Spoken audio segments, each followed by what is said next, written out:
Bienvenue à vous, oreilles attentives et esprits affûtés. Aujourd'hui, nous plongeons au cœur d'un discours qui résonne encore, une parole brute et sans concession.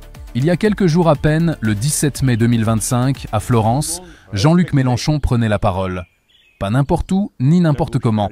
C'était en soutien à la lutte acharnée des ex-travailleurs de l'usine GKN. Et ce qu'il a livré, mesdames et messieurs, est bien plus qu'un simple discours de soutien.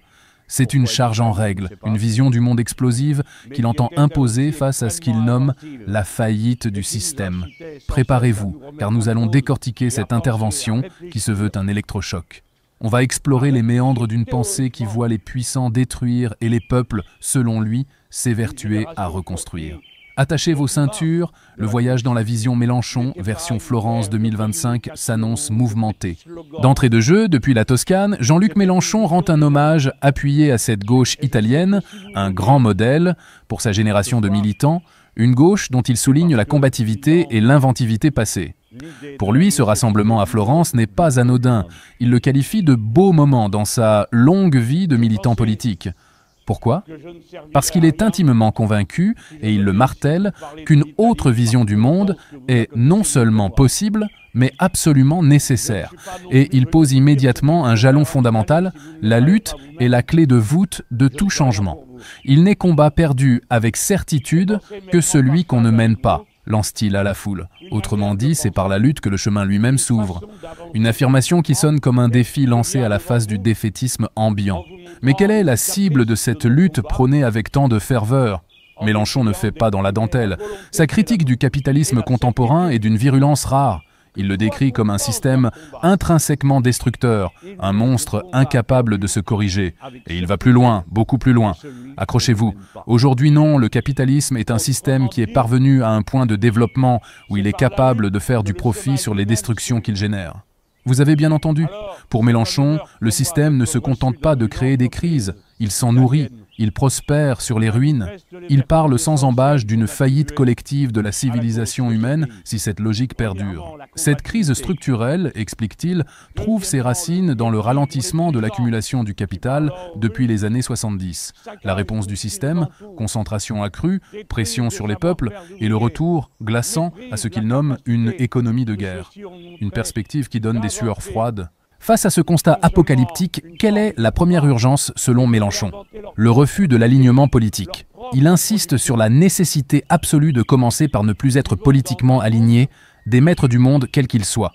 Et il nomme sa cible principale, ce qui signifie aujourd'hui ne plus être aligné sur la politique des États-Unis d'Amérique qui gouverne le monde. La situation à Gaza, brûlante d'actualité en ce mois de mai 2025, est pour lui la preuve la plus tragique des conséquences de cet alignement. Il évoque un désastre moral, intellectuel, physique, génocidaire et fustige cet Occident qui, selon ses termes, est aligné sur le inséparable du gouvernement de M. Netanyahou et des gouvernements nord-américains quels qu'ils soient. Ce fameux double standard, une illusion pour Mélenchon, qui le qualifie de pas de standard du tout, lorsque les crimes de masse sont commis par le camp des puissants. Des mots d'une brutalité qui cherche à secouer les consciences. Mais dans ce tableau sombre, Mélenchon entrevoit une lumière, une force de résistance. Il salue avec emphase cette insurrection en faveur des Palestiniens que l'on observe dans tous les pays d'Europe. Il voit dans cette mobilisation de la jeunesse, de nos enfants, nos petits-enfants, la résurgence des valeurs auxquelles nous étions resserrés toute notre vie, égalité, regard de compassion pour la souffrance humaine. Des valeurs que les générations plus anciennes, selon lui, auraient parfois abandonnées par lâcheté. Et il dénonce avec force la répression qui s'abat sur ces mouvements. Ceux qui défendent le droit des humains sont pourchassés pour apologie du terrorisme. Et ceux qui exercent la terreur sur les populations sont protégés par les États et les polices. Pour Mélenchon, se battre pour le respect de soi-même et la dignité face à de telles injustices n'est pas une option, mais un devoir impérieux. Et l'Europe, notre vieille Europe, quel rôle joue-t-elle dans la vision Mélenchon ? Celui d'une complice, ni plus ni moins. Il la critique sans ménagement pour son implication dans le drame à Gaza, notamment par la poursuite des ventes d'armes. Sa sentence est terrible. Ce massacre a lieu avec l'accord des puissants et de ceux qui dirigent ce continent, et que pour cela, à jamais soit maudit leur nom, leur lâcheté, leur criminalité abominable. Il est convaincu que l'Europe a les moyens de stopper l'engrenage. Il suffirait que l'Union européenne décide de remettre en cause l'accord de coopération avec le gouvernement de M. Netanyahou, et alors il n'y aurait plus aucun commerce et il serait obligé de céder.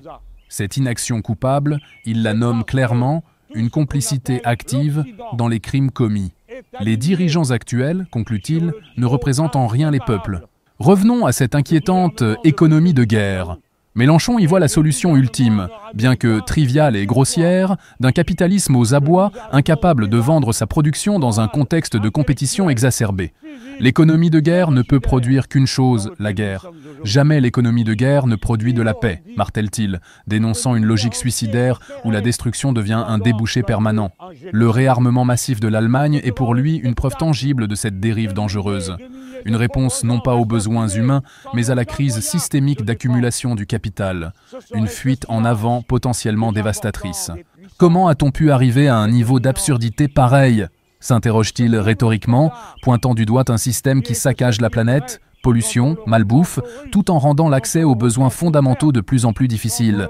Il oppose à cette absurdité l'ingéniosité ouvrière comme celle des ex-GKN capables de concevoir une production de panneaux photovoltaïques, une alternative balayée par la logique du profit. L'alternative au système actuel, insiste-t-il, n'est plus seulement une affaire idéologique, mais une pure question de survie. Si vous ne faites rien, prévient-il, que vous soyez de droite ou de gauche, vous mourrez de la même façon par le saccage de la planète et par l'économie de guerre. L'intérêt du capital, affirme-t-il, est désormais en opposition frontale avec l'intérêt général humain. Quelle issue propose-t-il donc, sa fameuse révolution citoyenne ? La démocratie, pour Mélenchon, ce n'est pas le consensus mou, mais l'augmentation de la capacité du peuple à intervenir à tout moment dans les affaires publiques. Au cœur de sa stratégie, une assemblée constituante pour refonder les règles, et surtout le référendum révocatoire, cet outil qui permettrait au peuple, explique-t-il, de renverser quelque pouvoir que ce soit. Une démocratie directe et permanente. Il propose même une nouvelle lecture du conflit social, non plus seulement entre bourgeois et prolétaires, mais entre le peuple, défini par sa dépendance au réseau collectif et sa participation, même involontaire, à l'accumulation, et l'oligarchie qui possède les réseaux. Une analyse qu'il baptise « peuplisme », adaptée à l'ère de l'interconnexion généralisée. Face à ce qu'il considère comme des appareils politiques vermoulus et discrédités, il en appelle à des pensées claires pour agir clairement, et à une confiance indéfectible dans la force de créativité et d'auto-organisation du peuple. L'exemple de l'usine GKN, où les travailleurs ont imaginé d'autres productions, illustre pour lui cette capacité. Il n'oublie pas de dénoncer ce qu'il nomme la maladie actuelle, le racisme actuel, l'islamophobie, la désignation des musulmans comme des ennemis. Et il assigne à la gauche le devoir d'être dans la première ligne pour défendre leur liberté de conscience et donc leur liberté de culte. Enfin, face au changement climatique qu'il juge irréversible, il critique violemment l'orientation vers l'économie de guerre au détriment de la bifurcation écologique. Malgré la noirceur du tableau, Jean-Luc Mélenchon, depuis Florence, se dit convaincu d'une victoire idéologique. Cette bataille idéologique qui a duré 1 siècle et demi, nous l'avons gagnée dans les pires des conditions, parce que maintenant tout le monde sait qu'il n'y a qu'un seul écosystème compatible avec la vie humaine, et que donc ce qui est plus important que quelques biens particuliers ou quelques droits particuliers, c'est l'intérêt général humain.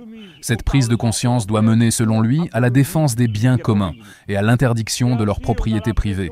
Et de conclure par une affirmation qui fera sans doute grincer bien des dents, « Seul le collectivisme est l'avenir de l'humanité, seul le collectivisme rend la possibilité d'une union profonde entre les êtres humains. » Voilà donc la substance de cette intervention florentine de Jean-Luc Mélenchon, un discours fleuve radical qui dessine les contours d'un affrontement total avec le système actuel.